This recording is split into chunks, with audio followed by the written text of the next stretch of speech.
بسم الله الرحمن الرحيم waxaan rabaa inaan u mahadceliyo Allah subhanahu wa ta'ala oo maanta kulansiiyay inaan deeq raashin la soo gaarsiiyo ururka haweenka ee gobolka Banaadir ee horkacayso gudoomiyaha ururka haweenka gobolka Banaadir ee gudoomiye Jawaahir iyo gudoomiyaasha degmooyinka ee gabdhaha ee ururka haweenka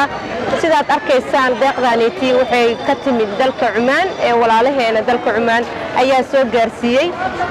aadaan ugu mahadcelinaa siday sanad walba ee u soo gaarsiiyaan dadka ku dhibaataysan magaalada Muqdisho deeqda raashin laakiin maanta aad ayaan ugu faraxsanahay danyarta haweenka ee gobolka Banaadir in deeqdan aad loo gaarsiiyo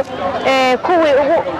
xaqa badnaan inay gaaraan inkastoo aysan la wada gaarin aan rajayn doona iyagana in mar kale iyo kuwa kale hay'ado kale inay gaari doonaan aadaan ugu mahadcelinaa cid walba oo ka qayb qaadato sidaad ogtiin bisha barakeysan ee Ramadaan waa bisha la isku gargaari lahaa umada loo gargaari lahaa waqti walbana loo baahan yahay qofka dan yar ama qofka dhibaataysan inaan si muslimnimo ah ama Soomaalinimo ah isku gargaarno waxaan rabaa dadka deeq bixiyaasha ah dadka Ilaahay dhaqaalaha u dhiibay inay ka fikiraan dadkooda dhibaataysan ay wax u qabtaan si haddii annaga isku gargaarno Allah noo naxariisana isku naxariisana sidoo Ilaahay noogu naxariisto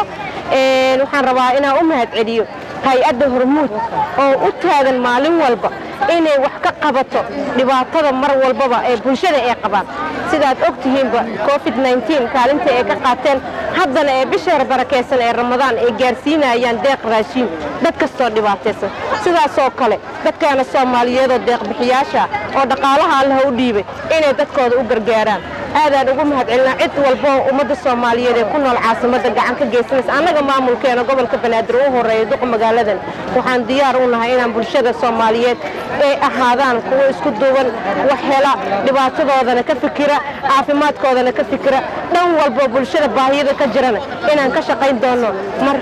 har iyo habeenba insha Allah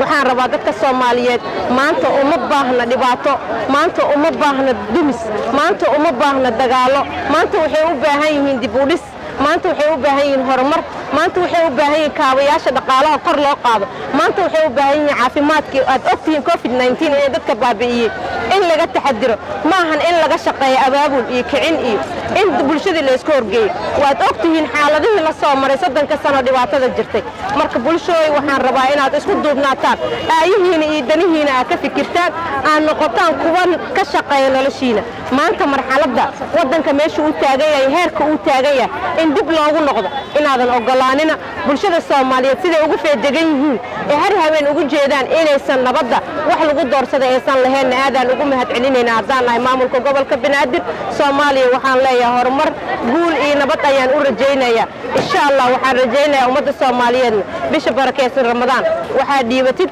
bari ayaa helaysaa maanta waxaa dhiibatid ayaad bari ku moodaysaa waxaad haysatidna sadaqayso annagana waxaan diyaar u nahay inaan bulshada u shaqeyno. Assalaamu calaykum waraxmatullaahi wabarakaatuh.